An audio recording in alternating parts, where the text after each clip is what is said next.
So hello guys, हम लोग आज बात करने वाले हैं बीएचयू सेट एग्जाम के बारे में। ठीक है, पहले देखते हैं कि बीएचयू सेट एग्जाम का सर मतलब क्या है। हालांकि अगर आपने थंबनेल देखा होगा तो आप जान रहे होंगे कि हम लोग किस बारे में बात कर रहे हैं। ठीक है, बीएचयू सेट का मतलब क्या है। एक तो बीएचयू का मतलब तुमको पता है, बहुत फेमस हमारी एक सेंट्रल यूनिवर्सिटी है, उसका नाम क्या है आपका, बनारस हिंदू यूनिवर्सिटी। ठीक है, फेमस है, बहुत अच्छी है और बहुत पुरानी है। ठीक है, बहुत ज्यादा पुरानी है। अभी मैं डेट थोड़ा सा हम लोग हिस्ट्री के बारे में बात करेंगे उसके बारे में, लेकिन बहुत ज्यादा पुरानी है, ये बात आपको ऑलरेडी पता है। सेट का मतलब क्या है। सेट का मतलब आपका स्कूल एंट्रेंस टेस्ट। सेट का मतलब क्या है, स्कूल एंट्रेंस टेस्ट। ठीक है, 2026 में आपका स्कूल एंट्रेंस टेस्ट का सर मतलब क्या है। हम लोग यहाँ पर प्रिसाइजली बात करने वाले हैं क्लास 11th एंट्रेंस एग्जाम की। किसकी बात करने वाले हैं sir, class 11th entrance exam की हम लोग बात करने वाले हैं। एक पूरी प्रॉपर मेरे पास साइंस, हाँ और क्या है, क्लास 11th बारे में तो बात कर रहे हैं, कौन सी स्ट्रीम, साइंस स्ट्रीम के बारे में हम लोग बात कर रहे हैं, क्योंकि हम लोग साइंस स्ट्रीम को ही पढ़ाते हैं, उन्हीं की प्रिपरेशन कराते हैं। तो इसलिए हम लोग उनकी स्पेशली बात करेंगे और थोड़ा बहुत बातें बाकी सब स्ट्रीम की भी यहाँ पर हो जाएंगी। मेरे पास एक प्रॉपर हैंडबुक है जिसमें जो कुछ भी तुमको इस एग्जाम के बारे में जानना है, ठीक है, क्लास 11th इंटरेस्ट टेस्ट के बारे में, बीएचयू के तुमको जो भी कुछ जानना है वो सब कुछ इस स्लाइड में सब कुछ आपको मिल जाएगा। कितना आपकी 45 पेज की स्लाइड है। उसके बाद आपको इस एग्जाम के बारे में कुछ भी जानने की कोई भी जरूरत नहीं पड़ेगी। बस ये वाला वीडियो तुम देख लो, उसके फिर तुम तैयारी स्टार्ट कर दो, बैच लो, तैयारी करो, खत्म बात। ठीक है, देखना क्या है, पहला क्या लिखा है तुम्हारा, it is more than just a school. ये एक स्कूल से बढ़ के बहुत कुछ है। देखना क्यों, क्योंकि ये आपका हमारी इंडिया की हिस्ट्री से जुड़ा हुआ है। इसको 1898 में बनाया था किसने, डॉक्टर एनी बेसेंट ने। It was the foundation for entire BHU. पूरे बीएचयू में जो सबसे पहले चीज बनी थी वो कौन बना था, ये आपके स्कूल बना था। सबसे पहले आपका ये स्कूल बना था बीएचयू में। The vision, a unique mix of academic excellence and moral development, दोनों ही आपका यहाँ पर होगा। ठीक है, बहुत लोकेशन क्या है तुम्हारा, located at the Kamakhya Varanasi, separate from the main university campus. अगर आपको याद होगा या अगर आप कभी गए हैं यहाँ पर तो आपको पता होगा कि जो मेन कैंपस है उसको हम लोग बोलते हैं लंका कैंपस। जो मेन आपका है वो क्या है, लंका कैंपस। और ये आपका जो स्कूल है वो आपको लंका कैंपस से काफी बाहर आपको मिलेगा, यानी कि आपका ये मेन कैंपस के अंदर आपको ये स्कूल नहीं मिलेगा, बाहर आपको मिलेगा, उससे दूर मिलेगा। ठीक है, कहां पर, अगर आप जा रहे हैं तो कामाख्या वाराणसी में आपको ये मिल जाएगा। ठीक है, फिर क्या लिखा है आपका, from the main university campus, उससे आपका ये सेपरेटेड है for a focused school environment. मतलब क्या है, एक स्कूल की प्रॉपर एनवायरमेंट के लिए इसको हमने मेन कैंपस से अलग रखा है। फिर क्या लिखा है तुम्हारा, benefits of being a CHS student. अब मान के चलो तुम क्योंकि इस वीडियो को देख रहे हो, इसका मतलब तुम इस एग्जाम की तैयारी करने के लिए इच्छुक हो। ठीक है, तो अगर मान लो कि चलो कि तुम्हारा यहाँ पर एडमिशन हो गया तो तुमको क्या क्या बेनिफिट्स मिलेंगे। पहली बात तो क्या है, अगर आपको सीएचएस में, सीएचएस का मतलब क्या, आपका सेंट्रल हिंदू स्कूल, जहां आपका एडमिशन होगा। ठीक है, अगर आप एग्जाम क्वालिफाई कर लेते हैं तो आपका सीएचएस में, सेंट्रल हिंदू स्कूल में आपका एडमिशन हो जाएगा। ठीक है, अब देखना क्या है, अगर आपका सीएचएस में एडमिशन हो गया तो बीएचयू का यूनिवर्सिटी में मिलने वाली हर एक बेनिफिट्स के को आपको मिल जाएंगे। ठीक है, वो मेडिकल फैसिलिटी हो, वो स्पोर्ट्स फैसिलिटी हो, कुछ भी चीज जो आपको कैंपस में लोगों को मिलती है वो आपको भी मिलेंगी, सारी की सारी बेनिफिट्स। ठीक है, तो आप वहां के बच्चे हो जाएंगे, एकदम इंटरनल स्टूडेंट आप माने जाएंगे। और क्या लिखा है देखना ध्यान से, फिर लिखा है तुम्हारा पहला पॉइंट क्या है, एफिलिएशन। ये आपका सीबीएसई के द्वारा एफिलिएटेड आपका ये स्कूल है। ठीक है, फिर बात करते हैं हम लोग हॉलिस्टिक ग्रोथ की। अब अगर आपको यहाँ पर एडमिशन मिल गया तो आप आर्मी विंग और एयर विंग में से कोई एक चूज कर सकते हैं। अगर आपको आर्मी में जाना है, ठीक है, तो आप उस हिसाब से चूज कर सकते हैं। और आर्मी विंग और एयर विंग ये बॉयज के लिए है। गर्ल्स के लिए जहां तक मेरी जानकारी है बस खाली एयर विंग अवेलेबल है गर्ल्स के लिए, बस खाली। ठीक है, अच्छा यार, अपॉर्चुनिटी है। और देना क्या है, यूनिवर्सिटी के सारे बेनिफिट, जैसे मैंने अभी तुमको बताया, यूनिवर्सिटी के सारे पर्क्स आपको वहां पर मिलेंगे। ठीक है, तो उसमें हम बात करें, देखो क्या लिखा है, full access to BHU facilities like big library में आपको एक्सेस है, आप स्पोर्ट्स में आपको एक्सेस मिल जाएगा, और जितना भी उनका एक अपना उनका पूरा, अगर मैं तुमको बताऊं कि बीएचयू का एक प्रॉपर हॉस्पिटल है। ठीक है, एक बहुत बड़ा उनका अपना अस्पताल है और ये काफी फेमस हॉस्पिटल है, उसका भी एक्सेस आपको फ्री में मिल जाएगा। ठीक है, तो वो सब चीजें आपको मिल जाएंगी। लैब क्या है, अब देना क्या है, मैं आपको बताता हूँ। अगर हम लोग इंडिया में बात करें यूनिवर्सिटीज की और वहां के लैब की बात करें तो मुझे ये लगता है कि एकदम, अगर हम लोग बात करें कि सबसे अच्छा लैब कहाँ का है तो बीएचयू का नाम वहां पर टॉप 3-4 में आ जाएगा। बहुत ही मॉडर्न लैब है सारे के सारे। अगर हम लोग बात करें इक्विपमेंट्स की तो बिल्कुल मॉडर्न है यार सब कुछ चीजें। ठीक है, इसलिए क्या लिखा है देखो, modern laboratories for practical skill training. ठीक है, बिल्कुल मॉडर्न चीजें वहां पर चलती हैं, तो कुछ भी ओल्ड स्कूल यहाँ पे आपको नहीं मिलेगा। अब देना क्या है, अगर तुमको एग्जाम में बैठना है तो आपको पहली बात क्या जाननी पड़ेगी, आर यू एलिजिबल, क्या तुम इस एग्जाम में बैठने के लिए एलिजिबल हो। टारगेट ईयर देखना क्या है तुम्हारा, टारगेट ईयर आपका क्या है, 2026। रूल क्या है देखना बड़े ध्यान से, यू मस्ट बी 18 ईयर्स और यंगर एज ऑफ मार्च 31, 26। मतलब क्या हुआ, समझना बात को बड़े ध्यान से।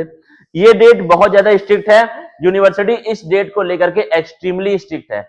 इस डेट तक आप या तो 18 साल के होने चाहिए या फिर 18 साल से कम के होने चाहिए। अगर आप इस डेट के हिसाब से 18 साल से ऊपर के हैं तो आपका काम खत्म है, आप इस एग्जाम में नहीं बैठ सकते हैं, और ये बहुत स्ट्रिक्ट रूल है, ठीक है। ये मेंशन्ड है उनके ऑफिशियल साइट पे।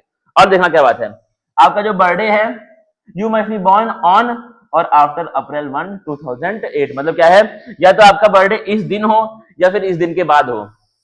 अगर आपका बर्थडे इस दिन से एक दिन पहले भी है तो भी आप इस एग्जाम को बैठने के लिए एलिजिबल नहीं है। और देखिएगा note, no age relaxation is allowed. आप चाहे अंदर के बच्चे हो, बाहर के बच्चे हो, कुछ भी हो, एज में कोई भी रिलैक्सेशन आपको नहीं मिलेगा। ये बड़ा स्ट्रिक्ट रूल्स है, ठीक है। जो रूल है बड़े स्ट्रिक्ट हैं। और ये ना क्या तुमको मार्क्स चाहिए। अगर आप मैथमेटिक्स ग्रुप में एडमिशन चाहते हैं, अगर आप मैथ्स लेना चाहते हैं 11th क्लास से, देना क्या है तुम्हारा, लिखा है requirement, you must have passed class 10th from a recognised board. Board आपका कोई सा भी हो सकता है, क्लास 10th का हो सकता है कि आप आईसीएसई बोर्ड से पास आउट हो, आप स्टेट बोर्ड से पास आउट हो, सीबीएसई से हो, वो कोई दिक्कत वाली बात नहीं है, लेकिन आप एक अच्छे बोर्ड से 10th पास होने चाहिए, ठीक है। अब अच्छे का मतलब क्या है, रिकॉग्नाइज्ड बोर्ड से, ठीक है, जो रियल में बोर्ड है, एग्जिस्ट कर रहा है दुनिया में। टोटल मार्क्स आपके कितने होने चाहिए, देखना आपका टोटल मार्क्स हर एक सब्जेक्ट को मिला करके, ठीक है।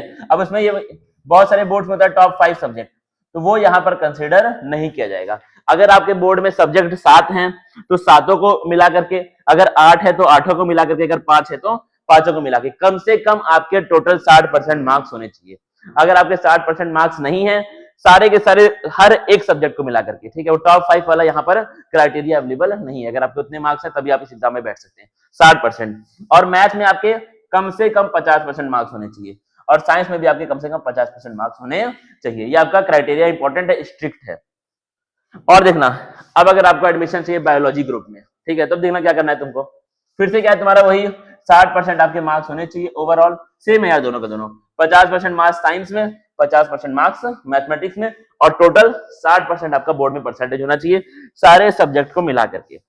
और देखना बात को ध्यान से, अब अगर तुम जो बातें हमने इसके पहले तक बोली हैं, अगर आप उन सब बातों में फिट बैठ रहे हैं, ठीक है, तब तो क्या है, आप मेन एग्जाम में बैठने के लिए एलिजिबल है, मेन एग्जाम में आप बैठ सकते हैं। मेन एग्जाम मतलब कौन है हमारा, वही सेट, सेट मतलब स्कूल इंट्रेंस टेस्ट, आप उसमें तब बैठ सकते हैं, ठीक है। क्या क्या उसके लिए चाहिए सर, उसके लिए सर तो देना क्या है, एग्जाम का फॉर्मेट, आपके 100 एमसीक्यू आएंगे एग्जाम में, ठीक है।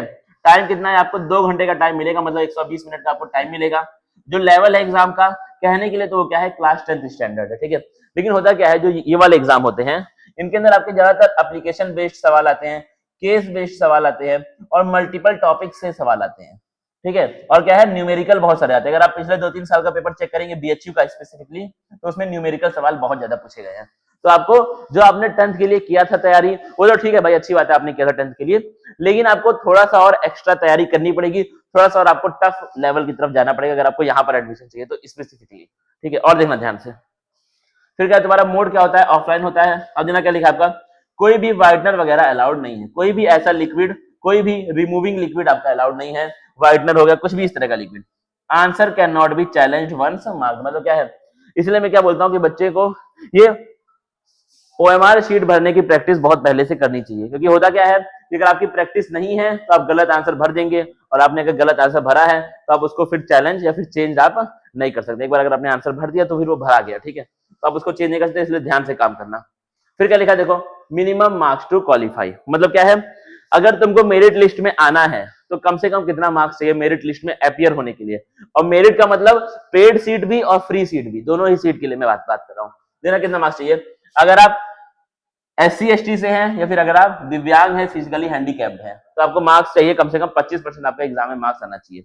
अगर आप जनरल है और ओबीसी है, ये सब है, तो आपका कितना मार्क्स होना चाहिए, 33% आपका स्कोर होना चाहिए। फिर लिखा है तुम्हारा दिस अप्लाइज टू एवरीवन, मतलब क्या है, ये जो आपका डेटा यहाँ पर दिया हुआ है मार्क्स का, ये हर किसी के लिए है। अगर तुम बीएचयू एम्प्लॉयज के बच्चे भी हो तो भी ये डेटा आपके लिए है, ठीक है। तो वो चीज तुमको कोई भी उसमें आसानी नहीं होगी उस चीज में, ठीक है। अरे ना क्या लिखा, व्हाट टू स्टडी, अगर आप मैथ ग्रुप के हैं देख लेना क्या क्या तुम्हारा है सब्जेक्ट आपका रहेगा, इंग्लिश पढ़ना है आपको, हिंदी पढ़ना है, फिजिक्स पढ़ना है, केमिस्ट्री पढ़ना है, मैथ पढ़ना है, और क्या पढ़ना है, जनरल स्टडीज, जिसको हम लोग जीके भी बोलते हैं, ठीक है। अब यहाँ पर सिलेबस पूरा का पूरा दिया हुआ है, सिलेबस के बारे में मैं यहाँ पे बहुत ज्यादा बात करने वाला नहीं हूँ, ठीक है। सिलेबस के ऊपर हम लोग एक अलग से वीडियो बना करके आपको पूरा का पूरा सिलेबस समझा देंगे, लेकिन अभी फिलहाल मैं सिलेबस के बारे में बहुत ज्यादा बात नहीं करूंगा। पीडीएफ में डाल दूंगा हमारे ग्रुप में, अगर आपको सिलेबस वहां से देखना है तो आप देख सकते हैं, ठीक है। यही तुम्हारा सिलेबस है मैथ का, साइंस का जो भी है। और क्या है फिर तुम्हारा, अगर तुम बायोलॉजी ग्रुप के बच्चे हो तो वही है, बस खाली मैथ आपका चेंज हो जाएगा, मैथ की जगह पे आपका क्या हो जाएगा, बायो हो जाएगा। बस English, Hindi, physics, chemistry, biology, general studies syllabus यहाँ दिया हुआ है, वही 10th का सिलेबस है, बस थोड़ा सा टफ आती है चीजें। अब देखा क्या, फिजिक्स तो क्या है, मैथ के लिए भी है और बायो वालों के लिए भी है, ठीक है। फिजिक्स का भी सिलेबस यहाँ पे तुम्हारा दिया हुआ है, कॉन्सेप्ट, क्लैरिटी और न्यूमेरिकल प्रॉब्लम, ठीक है। कॉन्सेप्ट आपको, कॉन्सेप्ट याद नहीं करना है, आपको फील होना चाहिए कॉन्सेप्ट का, ठीक है। 2-3 साल का पेपर तुम चेक करना, तुमको खुद आइडिया मिलेगा इस चीज का। केमिस्ट्री भी दोनों ग्रुप्स के लिए कोई दिक्कत वाली बात नहीं है। फिर हम लोग क्या बात करते हैं, द डिसाइडिंग फैक्टर, जिसको हम लोग क्या बोलेंगे, एक तो तुम्हारा जनरल स्टडीज हो गया और एक तुम्हारा क्या हो गया, इंग्लिश एंड हिंदी, ठीक है। जनरल स्टडीज जीएस को तो मैं बोलता हूँ किंग मेकर, ये आपका किंग मेकर है, क्योंकि बहुत सारे ऐसे बच्चे हैं जो फिजिक्स तो पढ़ लेंगे 100 घंटे, लेकिन जीएस 2 घंटे में नहीं पढ़ेंगे, और उनकी रैंक सीधा 50 से कहां पहुंच जाती है, 100 पहुंच जाती है, 150 पहुंच जाती है। क्यों? क्योंकि आपने जो किंग मेकर, जो आपका मेन है, जिसको बहुत सारे बच्चे छोड़ते हैं, उसको आपने भी छोड़ दिया, तो उसको आपको छोड़ के नहीं जाना है। जीएस आपको पढ़ना पड़ेगा। जीएस में आपका देख लेना क्या क्या आएगा, तुम्हारा करंट अफेयर आएगा, इंडियन हिस्ट्री आएगी, इंडियन ज्योग्राफी आएगी, स्पोर्ट्स एंड अवार्ड्स, ठीक है। This often decide the merit list, merit list को डिसाइड करने वाला मेन आदमी यही है, क्योंकि फिजिक्स, केमिस्ट्री, मैथ, बायो, ये सब तो हर एक अच्छा बच्चा पढ़ता ही पढ़ता है, ठीक है। जो पढ़ने वाला बच्चा वो पढ़ेगा ही पढ़ेगा, लेकिन ये चीज बहुत सारे बच्चे छोड़ करके जाते हैं, ठीक है। फिर तुम्हारा क्या है, इंग्लिश एंड हिंदी है, उसमें ग्रामर और ग्रामर आपका बेसिक लिटरेचर, ये सब चीजें आपकी आती है, ठीक है। साइनोनिम्स, एंटोनिम्स, ये सब आपके आते हैं। अब हम लोग आते हैं मेन मुद्दे पे, ठीक है। सिलेबस के बारे में बात कर लेंगे अलग से एक वीडियो में। अब हम आते हैं मेन मुद्दे पे कि हम लोग को एप्लीकेशन फॉर्म कहां पर फिल करना है सर, एप्लीकेशन स्टार्ट कैसे होगा, कहां पे हमें फिल करना है। पहले का प्रोसेस बहुत लेंदी था, लेकिन अब क्या किया है, यूनिवर्सिटी ने पूरे के पूरे प्रोसेस को ऑनलाइन कर दिया है। क्या कर दिया, पूरे के पूरे प्रोसेस को ऑनलाइन कर दिया। कैसे सर करना है, फिर देखना ध्यान से। वेबसाइट तुमको पता है क्या है तुम्हारी, नहीं पता है तो www.bhuonline.in नोट कर लो वेबसाइट, यही इनकी ऑफिशियल वेबसाइट है। कौन आपका, www.bhuonline.in, यहां पर आपको लॉगिन करना है। पहले तो मेथड क्या है तुम्हारा, कंप्लीटली ऑनलाइन है, नो फिजिकल फॉर्म नीडेड, कोई भी फिजिकल फॉर्म यहां पर नहीं चाहिए। टाइमिंग क्या है तुम्हारा, एग्जाम कब होता है तुम्हारा, लेट अप्रैल से अर्ली मई के बीच में आपका एग्जाम होता है, ठीक है। 26-27 अप्रैल को इस बार एग्जाम मेरे ख्याल से होने वाला है, ठीक है। डेट मुझे बहुत क्लियर नहीं है, लेकिन शायद होने वाला है। अब देखना क्या करे सर, ठीक है। रजिस्ट्रेशन कैसे करें, फॉर्म कैसे भरे। सबसे पहले जो ऑफिशियल साइट है, देखना क्या लिखा, रजिस्ट्रेशन एंड डेट्स। टाइमलाइन क्या है तुम्हारी, फॉर्म की अगर मैं बताऊं तो फॉर्म आपका फरवरी के लास्ट वीक से लेकर के मार्च के लास्ट वीक तक आपका जो फॉर्म है वो भरने की डेट आपकी लगभग लगभग रहती है। तो अभी आप फॉर्म, मुझे लग रहा है कि आप भर सकते हैं, अभी आ गया होगा डेट लगभग लगभग, ठीक है। प्रोसेस क्या है तुम्हारा, आपको एक वैलिड ईमेल यूज करना है। अब देखना भाई, बड़ा सतर्क होकर के, अगर एक भी इंफॉर्मेशन तुम्हारी रॉन्ग हुई तो तुम एग्जाम में नहीं बैठ पाओगे, ठीक है। तो यहाँ पर छोटी छोटी गलतियां होने के चांस बहुत ज्यादा रहते हैं, इसलिए हमको सबसे ज्यादा ध्यान भी यहीं पर देना है। एक तो क्या है तुमको, एक आपको वैलिड अपना ईमेल यूज करना है, मोबाइल नंबर तुम्हारा होना चाहिए जो चल रहा है, जिसमें बैलेंस वगैरह है, ठीक है। फिर क्या है तुमको वहां से क्या मिलेगा, एक आपको एक्टिवेशन लिंक वो भेजेंगे ईमेल पे आपके, ठीक है। फिर वो एक्टिवेशन लिंक पे तुम क्लिक करोगे तो तुम पहुंच जाओगे साइट पे। वहां पे क्या है, आपको सेलेक्ट करना है आपका कोर्स। कोर्स क्या है आपका, स्कूल एंट्रेंस टेस्ट आपका सेट कोर्स है, वहां पे तुमको क्लिक करना है। फिर क्लास 11th में फिर आपको चूज करना पड़ेगा अपना स्ट्रीम, जिस स्ट्रीम में आपको एडमिशन चाहिए, मैथ या फिर बायो। आइए और बात करते हैं। अब क्या है, अब देखना भाई, डिटेल में फिल करते टाइम तुमको एकदम भाई एकदम ऐसा हो जाना कि अलग से एक रूम में जाके बैठ जाना, और जो तुम्हारे साथ कोई बड़ा हो, कोई अगर जानकार आपके साथ है वहां पर, तो उस जानकार के साथ बैठ जाना, या किसी बड़े के साथ तुम वहां पे बैठ जाना, बिल्कुल शांति के साथ। अपनी एक एक पर्सनल इंफॉर्मेशन आपको बड़े ध्यान से पढ़नी है, ठीक है। देना क्या इन्फॉर्मेशन, पहला क्या है तुम्हारा पर्सनल इन्फो, नेम, पेरेंट्स का नाम, डीओबी आपका, फिर आपकी कैटेगरी, बड़े ध्यान से भरना भाई, ये सब मेरिट लिस्ट में आएगा, ठीक है। मेरिट लिस्ट आपकी इसी से डिसाइड होने वाली है। फिर क्या है तुम्हारा, अब देखना उसमें क्या क्या बातें इंपॉर्टेंट होंगी, जो जो भी बातें रेड एस्टेरिक मार्क से वहां पर लाइन है, इस तरीके से एस्टेरिक मार्क होगा रेड कलर का, वो सारी बातें क्या है, मैंडेटरी है, वो आपको भरनी ही भरनी है, वो आप नहीं छोड़ सकते हैं। टेस्ट का centre, select preferred city from drop down, मतलब क्या है, तुमको वहां पर ड्रॉप डाउन पूरा बहुत सारे सिटीज के ऑप्शन होंगे, उसमें से आपको जो भी आपके पास में सिटी वो आपको सेलेक्ट वहां पर कर लेनी है, ठीक है। फिर क्या है तुम्हारा, फिर आपको डालना है वहां पर फोटो और आपकी सिग्नेचर, ठीक है। फोटो का साइज तुम यहाँ पर देख लो, पासपोर्ट साइज का फोटो होगा, 3.5 इंटू 4.5 सेंटीमीटर का आपका वो फोटो होना चाहिए, बड़ा ध्यान देना। फिर क्या है तुम्हारा, ब्लू या फिर ब्लैक पेन से एक व्हाइट पेपर पे आपकी साइन होनी चाहिए, और जो इमेज का साइज है वो आपका लेस देन 100 KB आपका होना चाहिए, ठीक है। उस सब बातों पे बड़ा ध्यान देना। फिर देना क्या हुआ तुम्हारा, इंटरेस्ट टेस्ट की फीस कितनी है। पहले ही मैं बोल दूं कि ये जो फीस आपकी है ये आपकी नॉन रिफंडेबल है। एक बार अगर आपने फीस सबमिट कर दी है तो आपको उसका रिफंड नहीं मिलेगा, चाहे तुम हाई कोर्ट में पहुंच जाओ चाहे सुप्रीम कोर्ट में पहुंच जाओ, ठीक है। वो पॉलिसी है यूनिवर्सिटी की। देना क्या है, application is submitted only after successful payment. जब पेमेंट आपकी पूरी हो जाएगी तभी आपका फॉर्म सबमिट किया जाएगा, बिना पेमेंट के फॉर्म सबमिट नहीं होगा। ये आपका किसी बैल को भी पता है भाई कि नहीं होगा ऐसा, ठीक है।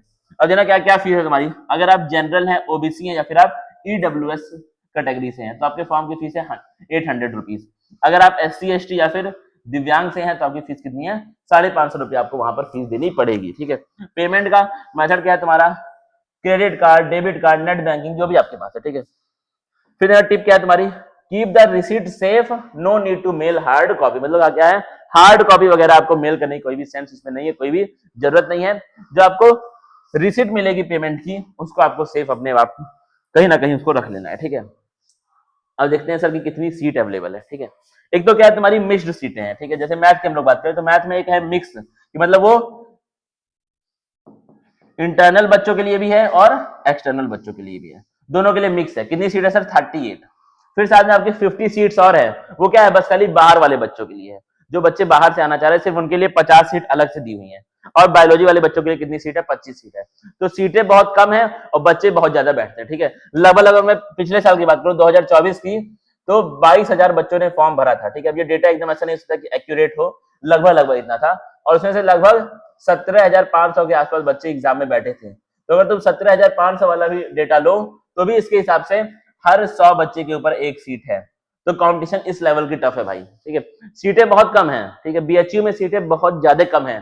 तो अगर आप फॉर्म भर रहे हैं तो आप ये जान लीजिए कि आपको पढ़ना बहुत अच्छे से है, ठीक है। क्योंकि अगर जहां पर आप जाने वाले सेंट्रल हिंदू स्कूल, अगर आप तुम चेक करोगे तो वो बहुत बड़ा स्कूल भाई, मतलब मैं बोलता हूँ कि इंडिया के टॉप मोस्ट स्कूल्स में उसका नाम है, डिसिप्लिन के मामले में, एक्सीलेंस के मामले में। तो इसलिए भाई जा रहे हो तो सोच समझ के जाओ, तैयारी तुमको बहुत बढ़िया करनी है। अगर बात करें गर्ल्स के लिए, सेंट्रल हिंदू गर्ल्स स्कूल की अगर हम लोग बात करें तो आपका 16 से 17 सीटें हैं मैथमेटिक्स वाले बच्चों के लिए और 13 से 17 सीटें बायोलॉजी वाले बच्चों के लिए।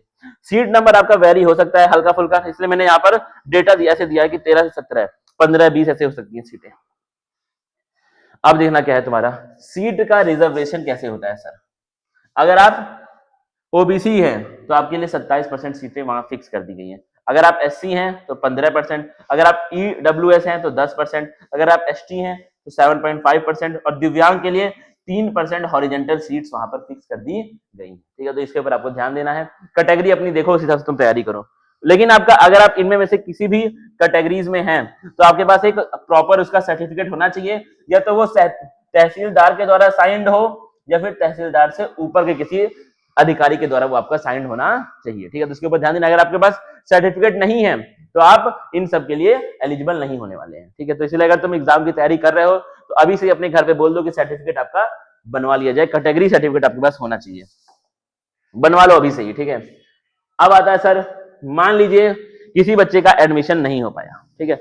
मेरिट लिस्ट में वो कुछ 2, 4, 5, 10 रैंक से रह गया, कुछ मार्क्स से वो रह गया, ठीक है।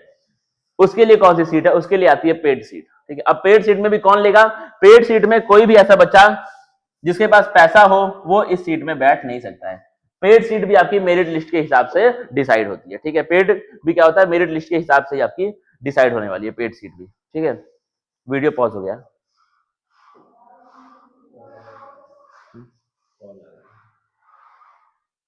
रुक जाएगा क्या ये बीच में से, अब देखिएगा ध्यान से, ठीक है। वीडियो बीच में पॉज हो गया था, ठीक है। वीडियो बीच में थोड़ा सा पॉज हो गया था, उसके लिए सॉरी भाई, ठीक है। ध्यान के मैंने क्या बोला कि जो पेड सीट है वो किसी भी बच्चे को नहीं मिलेगी, वो मिलेगी उसको जो हकदार होगा, वो मिलेगी उसको जो हकदार होगा। मतलब जो मेरिट लिस्ट में थोड़ा बहुत मार्क्स से जो रह गया, 2, 4, 10 नंबर से रह गया, या फिर नंबर छोड़ो 2, 4, 10 सीट से वो पीछे रह गया, ठीक है, उसके लिए पेड सीट है। देखना क्या लिखा है, एक्सक्लूसिव टू, ये बस खाली बॉयज के लिए, ठीक है, सिर्फ सेंट्रल हिंदू बॉयज स्कूल के लिए। गर्ल्स के लिए कोई भी पेड सीट यूनिवर्सिटी ऑफर नहीं करती है फिलहाल के लिए, बाद में क्या होता है वो देखा जाएगा, अभी नहीं कर रही है। For meritorious students who narrowly miss the cut off, जो कट ऑफ से बहुत हल्का सा, नैरोली शब्द का मतलब क्या है कि बहुत हल्का सा मिस हुए हैं, उनके लिए बस खाली ये है, ठीक है। ऐसा नहीं कि कोई एकदम गधा बच्चा है, बैल है बिल्कुल, लेकिन पैसा है तो ले लेगा सीट, ऐसा नहीं होगा भाई। बीएचयू में सिर्फ वही बच्चा जाएगा जो बच्चा क्या है, पढ़ने में बहुत ज्यादा तेज है, बहुत अच्छा बच्चा है, वही जाएगा बस खाली, ठीक है। एक्स्ट्रा कितना है तुम्हारा 5 स्टूडेंट, एक सेक्शन में 5 बच्चे के लिए एक्स्ट्रा सीट होती है। उसको तुम छोड़ो, क्या ही तुम इस बात को समझोगे, तुम समझो कि 20 सीटें एक्स्ट्रा मैथ वाले बच्चों के लिए है पेड वाली, और 10 सीटें एक्स्ट्रा बायो वाले बच्चों के लिए पेड वाली, ठीक है। अब तुम ये वाली बात देख लो, ये स्लाइड तुम्हारे लिए बड़ी इंपॉर्टेंट है। अगर मान लो तुम कल को पेड सीट में इंटरेस्टेड होते हो, फिलहाल तो तुमको सोचना ही नहीं है। अगर आपके पास पैसा है तो भी, ठीक है, अगर आपके पास पैसा है, अगर आपको ऊपर वाले ने पैसा दिया है, तो भी आपको अभी आपके मन में पेड सीट आना ही नहीं चाहिए। अभी आपके मन में सर एंट्रेंस एग्जाम देंगे, बैच लेंगे, बढ़िया से पढ़ाई करेंगे, कोई दिक्कत वाली बात नहीं है। पेड सीट तो तब आएगी मन में, मान लो नहीं हो पाया तो, 2-4-10 नंबर से रह गया तो। एलिजिबिलिटी क्या है तुम्हारा, based strictly on set merit, index, must attend counselling. मतलब क्या है, पहली बात तो क्या है, आपको काउंसलिंग अटेंड करनी पड़ेगी। काउंसलिंग में तुम पार्टिसिपेट करो, फिर अगर तुम कट ऑफ से हल्का फुल्का मिस हो जाओ, फिर पेड सीट पे तुमको जाना, यानी कि काउंसलिंग में आपको पार्टिसिपेट करना पड़ेगा। और देखिएगा बात को, ठीक है भैया, ठीक है। एक स्लाइड गायब हो गई, हाँ ठीक है, जब देखना क्या लिखा मैंने, it is offer to the next waiting candidate if a seat is vacant. अगर कोई सीट वैकेंट है, खाली रह गई, तो जो कैंडिडेट वेट कर रहा है मेरिट लिस्ट में, काउंसलिंग में जिसका रह गया हल्के फुल्के मार्क्स से, उसको दी जाएगी ये। कॉस्ट तुम्हारा कितना है, लगभग आपका ये 20,000 से 50,000 आपका रेगुलर जो स्कूल फीस है, उससे एक्स्ट्रा इतना पैसा आपको वहां पे खर्च करना पड़ेगा। अगर आप कंप्यूटर साइंस नाम का सब्जेक्ट अलग से लेते हैं, तो आपको 3,000 रुपए इस फीस में एडिशनल आपको 3,000 रुपए देने पड़ेंगे। अगर आप बाकी कोई सब्जेक्ट चूज करते हैं इसको छोड़ करके, तो आपकी ये वाली फीस लगेगी, ठीक है। कोई स्पेशल फीस है तुम्हारी एक पार्टिकुलर सब्जेक्ट के लिए। अब देखते हैं सर, एग्जाम हो गया, आंसर की क्या है, ट्रांसपेरेंसी क्या किस तरीके की है। अब देखना क्या होता है, एग्जाम होने के लगभग मैं बोल रहा हूँ, ठीक है, 2 से 2.5 हफ्ते के बाद आंसर की रिलीज हो जाती है, ठीक है। एग्जाम होगा तो पहले तुम्हारी कौन सी आंसर की आएगी, प्रोविजनल आंसर की आपकी आएगी, जो भी साइट हमने बताई थी उसी साइट पे आएगी 2 हफ्ते के बाद एग्जाम के। फिर क्या होगा सर, फिर उस आंसर की को तुम चैलेंज कर सकते हो, अगर उसमें आंसर तुमको लगता है कि रॉन्ग दिया हुआ है।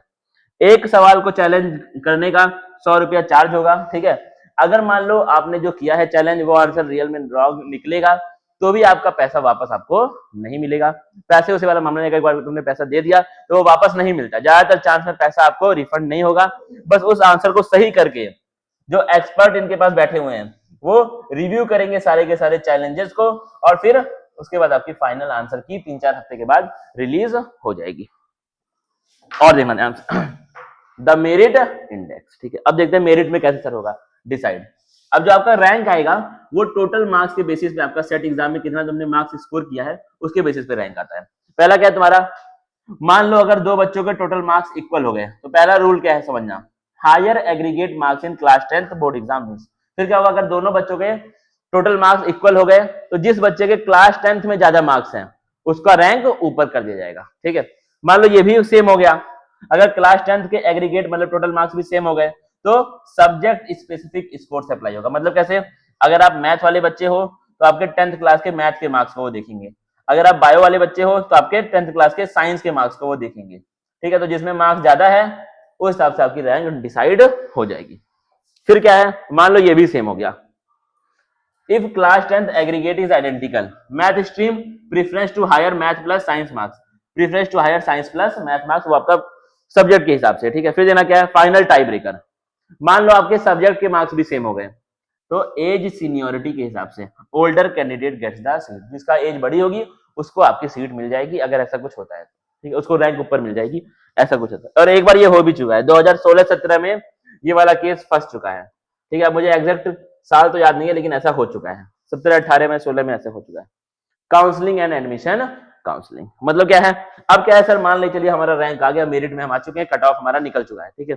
अब सर क्या करें, एडमिशन के लिए हमको क्या करना है, अब समझना बड़े ध्यान से।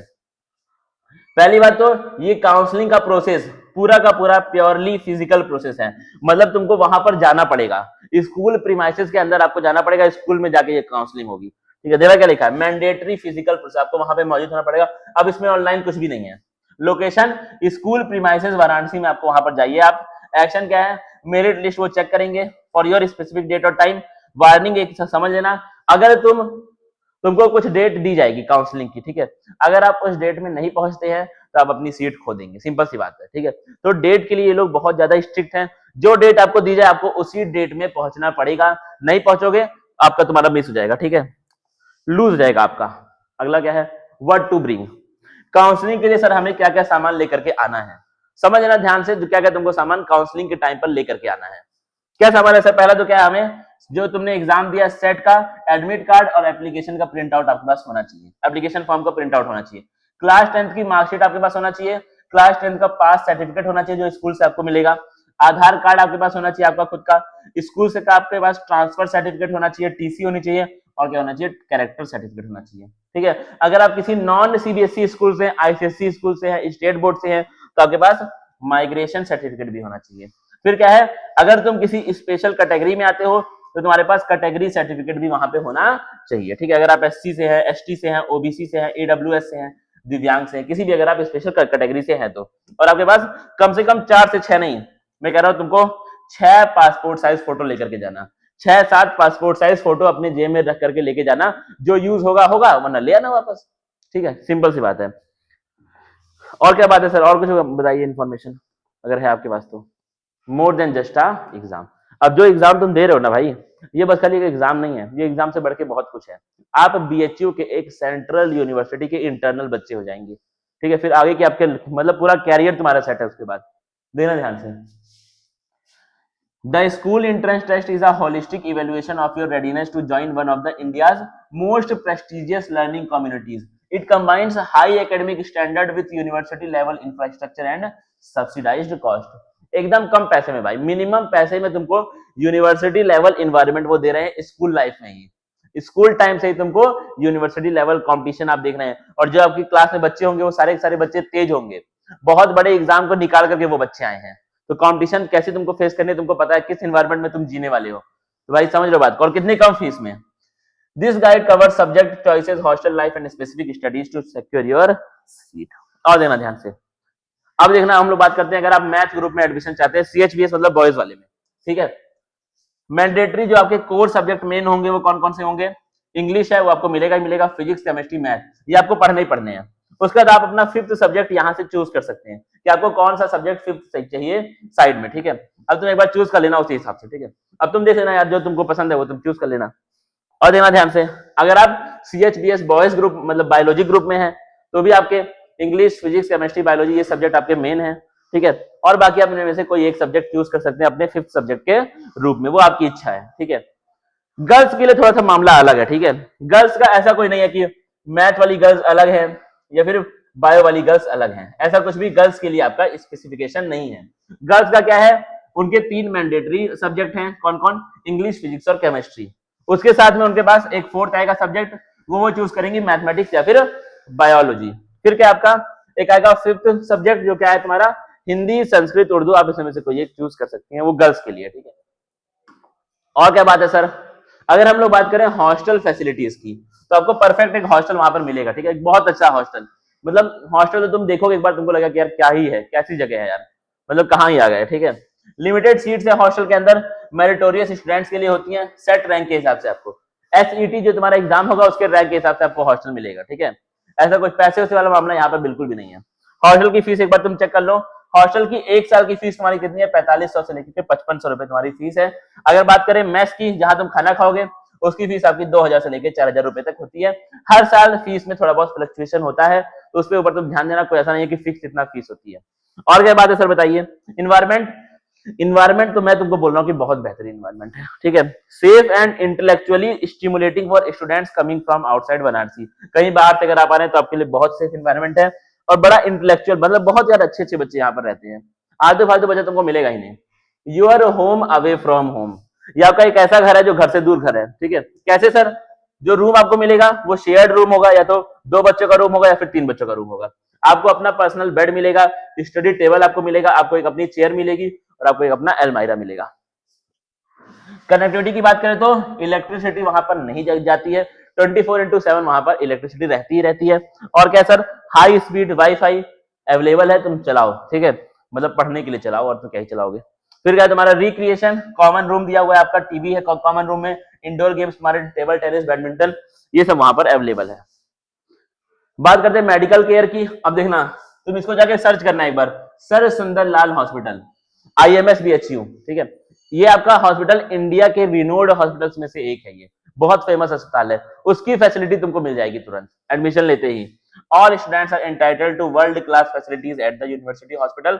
This coverage includes free health checkups and subsidized medication. मतलब क्या है, हेल्थ चेकअप तो आपका फ्री में होगा ही होगा इतने बड़े अस्पताल में, और साथ में तुमको मेडिसिन भी बहुत लो प्राइस पे आपको मेडिसिन वहां पर मिल जाएंगी, बड़े ही हल्के फुल्के प्राइस पे, ठीक है, बाहर के मुकाबले। School also maintain their own medical cells for primary care. मतलब क्या है, तुरंत अगर किसी बच्चे को मान लो कुछ होती है दिक्कतें, तो स्कूल्स के पास भी अपना खुद का एक medical cell, medical room available होता है, ठीक है। स्ट्रेटेजी की बात करें, वही है यार, एनसीईआरटी इज द किंग, ठीक है। सिलेबस के बारे में हालांकि मैं अलग से एक वीडियो बनाऊंगा जहां पे तुमको सिर्फ सिलेबस के बारे में बताऊंगा, क्या पढ़ना है क्या नहीं पढ़ना है, कितना पढ़ना है, सब कुछ मैं तुमको बता दूंगा अलग से एक वीडियो में, ठीक है। ये सभी मैं छोड़ रहा हूँ। टाइमलाइन एक बार तुम फिर से चेक कर लो, 20 फरवरी को आपका जो लमसम में बता रहा हूँ, ठीक है, यहाँ वहां डेट इतना आपका होता है। फरवरी 20 को जो एप्लीकेशन है वो ओपन हो जाएंगी, मार्च 20 तक तुम्हारा डेडलाइन होगा, तब तक तुमको फॉर्म भर देना है। 21 से लेकर के 27 मार्च तक तुम्हारी करेक्शन विंडो ओपन होंगी। 11 अप्रैल को तुम्हारा एडमिट कार्ड रिलीज हो जाएगा। डेट्स में 2-3-4 दिन का फर्क हो सकता है, लेकिन ये डेट देख करके तुम तैयार रहना, ठीक है, तैयार रहना कि भाई ये डेट पे ये आने वाला है। टाइमलाइन देना क्या है, exam and result late April में आपका एग्जाम होता है, मई के स्टार्टिंग में या फिर अप्रैल लेट अप्रैल में आपका एग्जाम होता है। मिड मई तक आपको प्रोविजनल आंसर की मिल जाएगी। 5 जून को तुम्हारा आएगा रिजल्ट, और अर्ली जुलाई में आपकी काउंसलिंग स्टार्ट हो जाएगी, मेरिट की भी और पेड लिस्ट भी आपकी वहां पर आ जाएगी, ठीक है। अजना क्या लिखा है, काउंसलिंग का जो प्रोसेस है उसको एक बार चेक कर लेते हैं। मेरिट लिस्ट आपकी होगी डिक्लेयर, फिर क्या होगा, आपको इन पर्सन फिजिकली जाकर के काउंसलिंग सेशन अटेंड करना स्कूल प्रीमाइसेस में। फिर क्या है तुम्हारा, select subject combination based on your rank and seat availability. अब क्या है, सब्जेक्ट भी तुमको रैंक के बेसिस पे मिलेगा, अगर आपकी रैंक अच्छी है तो आप सब्जेक्ट चूज कर सकते हैं, मतलब 5th वाले जो बात कर रहा हूँ, 5th उस सब्जेक्ट की जो मैं बात कर रहा हूँ। और क्या है, अगर आपकी रैंक उतनी अच्छी नहीं है तो जो सब्जेक्ट अवेलेबल होगा, जो सीट अवेलेबल होगी, उसके हिसाब से आपको रैंक वो मतलब सब्जेक्ट वो दे देंगे। Pro tip, have a backup elective choice ready. मतलब क्या है, 5th सब्जेक्ट में कम से कम 2-3 चॉइस तुम रेडी रखो, एक चॉइस मत रखना, क्योंकि हो सकता है कि तुम्हारी रैंक उतनी बढ़िया ना हो, तुमको ये वाला सब्जेक्ट ना मिले। कम से कम 2-3 सब्जेक्ट की तुमको चॉइस को रेडी रखना है। Ready to join the legacy, thousands compete for fewer than 100 seats, prepared, preparation must be methodical, focused and disciplined। अब बात करते हैं प्रिपरेशन की। एक ऐसा एग्जाम जहां पर 17-18 हजार बच्चे बैठ रहे हैं और 100 से कम सीटें हैं, उसके लिए भाई तुमको पढ़ाई दबा करके करनी पड़ेगी, ठीक है। ये बात अब इसको तुम जब भी मानो, ठीक है, ये सच्चाई है कि आपको इतनी कम सीट है, हर 100 बच्चे पे एक सीट है, तो आपको वहां पे पढ़ाई बहुत दबा करके करनी पड़ेगी, ठीक है। उसी पढ़ाई के लिए आपके साथ कौन है, आपके साथ है केवाईटी क्लासेस, ठीक है। हमारा बैच रिलीज हो रहा है, ठीक है, 25 जनवरी को हमारा जो बैच है बीएचयू के एंट्रेंस का वो स्टार्ट हो जाएगा। बैच का जो प्राइस है भाई वो एकदम मिनिमम है, ठीक है, मतलब इस प्राइस में तुमको इतना बढ़िया बैच, इतने अच्छे टीचर, जिसमें टेस्ट सीरीज भी आपको मिल रही है, आपको नोट्स भी मिल रहे हैं, आपको डेली वर्कआउट भी मिल रहा है, प्रैक्टिस पेपर भी मिल रहे हैं, सब कुछ मिल रहा है हमारे ऐप पर, आपको हर एक चीज मिल जाएगा, ठीक है। क्या ऐसा डेट बताइए थोड़ा सा।